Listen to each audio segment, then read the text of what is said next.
স্বাদ ও সুনামের কারণে চাঁদপুরের ইলিশের চাহিদা দেশ বিদেশে। তবে এই চাহিদাকে পুঁজি করে প্রতারণায় নেমেছে কিছু কথিত অনলাইন উদ্যোক্তা। দেশের বিভিন্ন প্রান্তের ক্রেতাদের সঙ্গে প্রতারণা করছে তারা। প্রতারিত হচ্ছেন প্রবাসীরাও।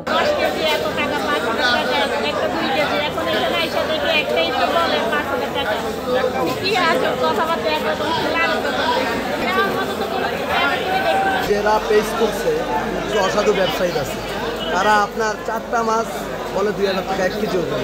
তো আসলে আমরা আজকের বাজারে 1 কেজি ওজনের মাছ বিক্রি 1750 থেকে 1800 টাকা কেজি। আমরা চাই তাদের ওই পেজগুলোতে বা শনাক্ত করে এবং আপনার যে বিকাশ নাম্বারগুলো যে টাকা নেয় ওইটা শনাক্ত করে তাদেরকে আইনের আওতায় আনা উচিত। ফেসবুকে অন্যের ছবি সংযুক্ত করে লোভনীয় বিজ্ঞাপন আর অবিশ্বাস্য কম দামে ইলিশ দেওয়ার প্রতিশ্রুতি দেয় কিছু অনলাইন পেজ। এরা দীর্ঘদিন ধরে চাঁদপুরের ইলিশ নিয়ে প্রতারণা করে আসছে। কখনো দিচ্ছে 50% ডিসকাউন্ট, আবার কখনো দিচ্ছে বিভিন্ন ধরনের অফার। কম দামে ইলিশ পাওয়ার আশায় যাচাই বাছাই ছাড়াই টাকা দিচ্ছেন ক্রেতারা। আগাম টাকা নিয়ে একসময় যোগাযোগ বিচ্ছিন্ন করে দেয় এসব পেজ। প্রতারণা করা বা ফেসবুকে প্রতারক পেজ, ওরাই আর কি মাছের দাম দেওয়া হচ্ছে 500-600 টাকা কেজি। ওরা মনে করো যে মানুষের থেকে কিছু টাকা অ্যাডভান্স নেওয়ার পরে ওটা আর কি কারো ফোন রিসিভ করে না বা একটা টার্গেট ফিল আপ হওয়ার পরে সিম চেঞ্জ করে বা সিম বন্ধ করে রাখে। এই আর কি প্রতিদিন এরকম হাজারো কমপ্লেন আসতেছে তাতে। আসলে মাছের দাম ওই পরিমাণ কমে নাই, মাছের দাম বাড়তেই আছে আর মাছও ধরা হইতে আছে কম। আমরা এখন আগের মতো মাছ কম আসতেছে, আগের মতো বেশি আসতেছে না, যেগুলো আসতেছে কাস্টমার চাহিদা করতে পারতেছে না।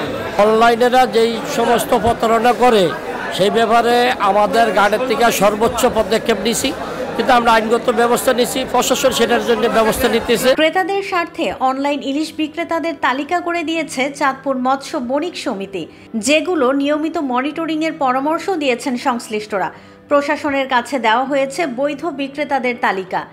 যদি কেউ এ ধরনের প্রতারণার কাজ করে থাকে তাহলে তাদের বিরুদ্ধে আইনি ব্যবস্থা নেওয়ার কথা জানানো হয়েছে। ভৌগোলিক কারণে চাঁদপুরের যে পদ্মা মেঘনা রূপালী ইলিশ, এটার অনেক চাহিদা এবং এটা অনেক সুস্বাদু। কিন্তু এই সুস্বাদু এবং চাহিদাকে পুঁজি করে আমরা দেখতে পাচ্ছি যে আমাদের আশপাশের অন্যান্য অনেক জেলা থেকেও এখানে ইলিশ আনা হয় এবং এটা চাঁদপুর ইলিশ বলে বিক্রি করার একটা পায়তারা হয়। এবং একই সাথে এই ইলিশের চাহিদাকে কেন্দ্র করে সারা দেশের মানুষ অনলাইনে ইলিশ কেনার জন্য আগ্রহী হয়। কিন্তু এখানে কিছু অসাধু চক্র তারা এই বিষয়ে মানুষকে প্রতারিত করছে। যেই 41টা প্রতিষ্ঠানকে নিবন্ধন করা হয়েছে বা তালিকাভুক্ত করা হয়েছে, এদের মাধ্যমে এই প্রতারণার আশঙ্কাটা একটু কমবে। পাশাপাশি এদেরকেও যাতে নিয়মিতভাবে মনিটরিং করা হয় এবং কারো কোনো অভিযোগ থাকলে যাতে এটা প্রশাসনকে জানানোর একটা ব্যবস্থা থাকে এবং প্রতিকারের ব্যবস্থা থাকে, এরকম একটা উদ্যোগ নিলে আমার মনে হয় তাহলে মানুষ আর এই বিষয় নিয়ে প্রতারিত হবে না। তবে অনলাইনে পেজ শনাক্ত করা হলেও সেদিকে না ঝুঁকে ক্রেতাদের সরাসরি ঘাটে এসে ইলিশ কেনার পরামর্শ দিয়েছেন ভোক্তা অধিদপ্তরের কর্মকর্তা। অনলাইনে ইলিশ মাছ কেনাকাটার ক্ষেত্রে অনেকে প্রতারিত হচ্ছে। সেই প্রতারণার হাত থেকে রক্ষা করার জন্য আমরা 41টি ভেরিফাইড পেজ পেয়েছি। আপনারা আমাদের থেকে এই 41টি ভেরিফাইড পেজ নিয়ে আপনারা ইলিশ মাছ কেনাকাটা করতে পারবেন। আশা করি তাহলে সমস্যা হবে না। তারপরেও আমি বলবো যে আপনারা যদি সশরীরে মাছঘাটে এসে ইলিশ মাছ দেখে শুনে ক্রয় করেন তাহলে এটা সবচেয়ে ভালো হবে।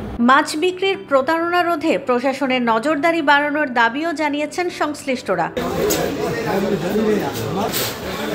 চাঁদপুর থেকে অমরেশ দত্ত জয়ের তথ্য ও ভিডিও নিয়ে রিপোর্ট risingBD.com।